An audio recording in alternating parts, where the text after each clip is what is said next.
Cité impériale depuis les Almohades, capitale du Maroc depuis 1912, Rabat est implanté sur un site naturel d'une exceptionnelle beauté qui lui confère une incomparable douceur de vivre.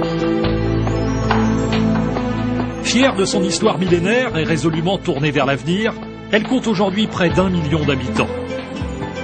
Par sa beauté, son dynamisme, sa culture, son art de vivre, Rabat est vraiment une ville capitale.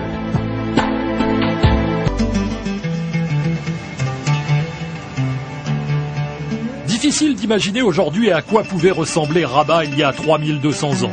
L'océan devait être plein de mystères et de promesses, le Bouregreg un long fleuve tranquille, et la Casbah des Oudayas un promontoire encore vierge. Il y a 3200 ans, les Phéniciens ont été les premiers à installer ici un comptoir et à créer une cité. Mais ce sont les Romains qui ont fait de Sala Colonia, implantée sur le site de l'actuelle Chella, une ville active et prospère. Au XIIe siècle, le sultan almohade Yacoub el-Mansour donne à la ville toute son importance. Yacoub el-Mansour entreprend la construction d'une mosquée grandiose. La Tour Hassan, qui est aujourd'hui le symbole de Rabat, était le minaret de cette mosquée qui ne fut jamais terminée. La Casbah de Chella date du XIVe siècle. C'est aujourd'hui un parc luxuriant et l'un des endroits les plus romantiques du Maroc.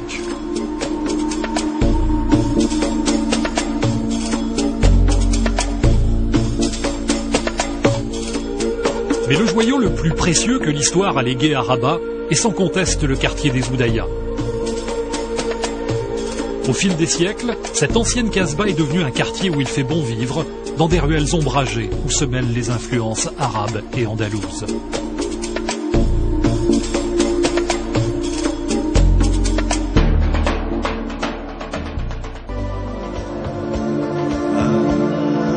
Si les Oudayas sont l'âme de Rabat, la Médina en est le cœur battant. C'est un quartier de ruelles animées où vivent commerçants et artisans.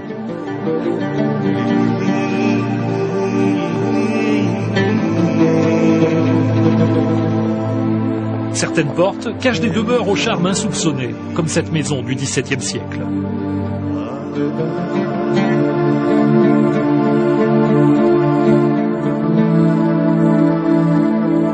La ville moderne se développe après 1912, lorsque Rabat devient la capitale du royaume du Maroc.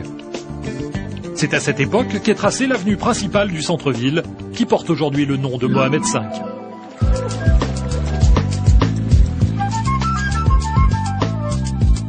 Pour faire face à sa croissance, Rabat a dû construire de nouveaux quartiers, à Riyad, à l'architecture audacieuse, et le quartier d'affaires de la capitale depuis les années 1990.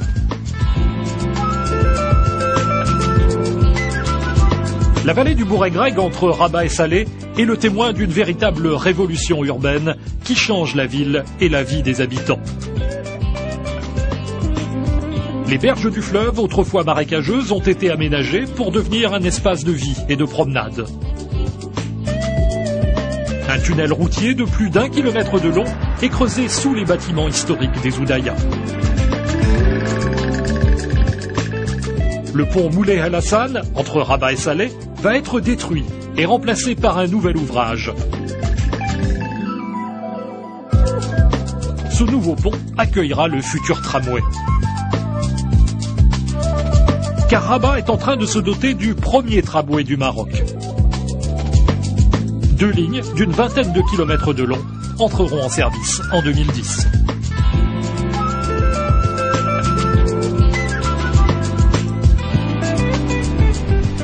Battue par l'océan, la corniche de Rabat accueille un autre projet majeur. L'ancien hôpital va devenir un palace et toute cette bande littorale de 11 km sera dédiée au tourisme, aux loisirs et à la culture.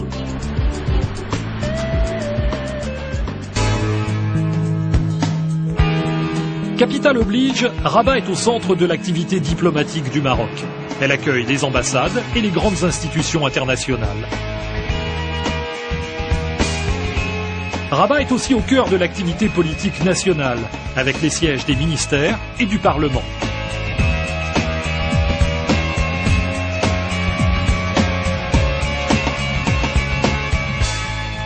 Autre pilier de la vie politique de Rabat, le siège de la municipalité.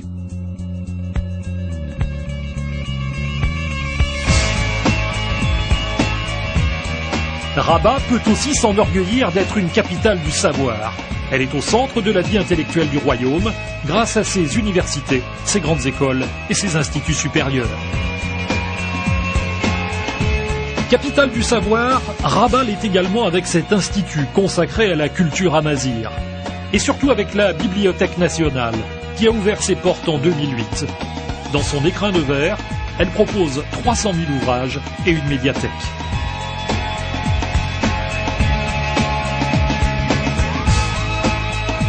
Pour son développement économique, Rabat ne mise pas sur les grosses industries. À Technopolis, on fait le pari du high-tech, de l'offshoring et de nouvelles technologies de l'information.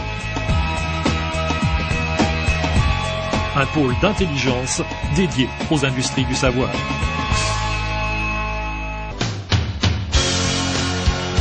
À Rabat, on n'a pas attendu que l'écologie soit à la mode pour se mettre au vert. La nature occupe un espace primordial dans la ville, avec ses jardins publics qui invitent à la promenade en plein centre de Rabat. Une ville propre et agréable à vivre, à Rabat c'est une réalité avec ses larges avenues et ses places propices à la convivialité.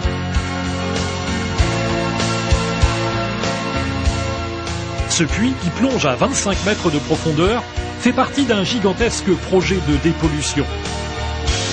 Il comprend une station de traitement des eaux et un émissaire marin qui rejettera les eaux usées à 2 km des côtes. La forêt de la Mamora s'étend autour de Rabat sur 133 000 hectares. C'est le poumon vert de la capitale et c'est aussi la plus vaste forêt de chêne-liège au monde. Avec un tel environnement, pas étonnant que les habitants de Rabat prennent un plaisir particulier à entretenir leur santé et à pratiquer le jogging. Chaque année, plusieurs milliers de femmes prennent le départ de la course de la victoire, organisée dans les rues de la capitale par l'ancienne championne du monde et olympique, Neza Bidouane.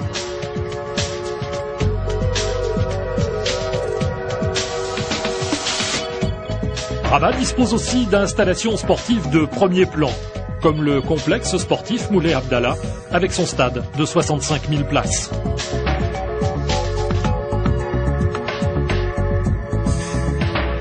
Situé à 15 minutes du centre-ville, le Royal Golf Club de Dar es Salaam est un domaine de 360 hectares au cœur de la forêt. Mais ce n'est pas qu'un golf, c'est aussi un espace de sérénité et de tranquillité.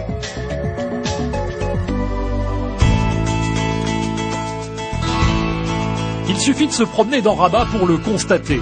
Elle attire de plus en plus de touristes, notamment sur ses sites historiques traditionnels.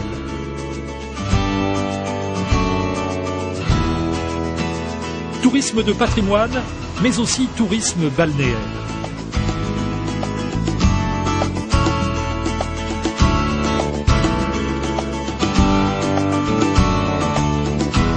Avec la nouvelle marina, Rabat et Salé s'affirme comme une destination nautique.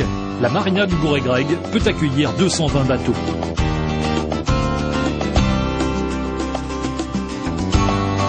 Les barcassiers qui transportent hommes et marchandises de chaque côté du Bourg-et-Greg sont une des plus anciennes corporations de Rabat. En activité depuis le XIIe siècle, ils sont les dépositaires de la mémoire du fleuve.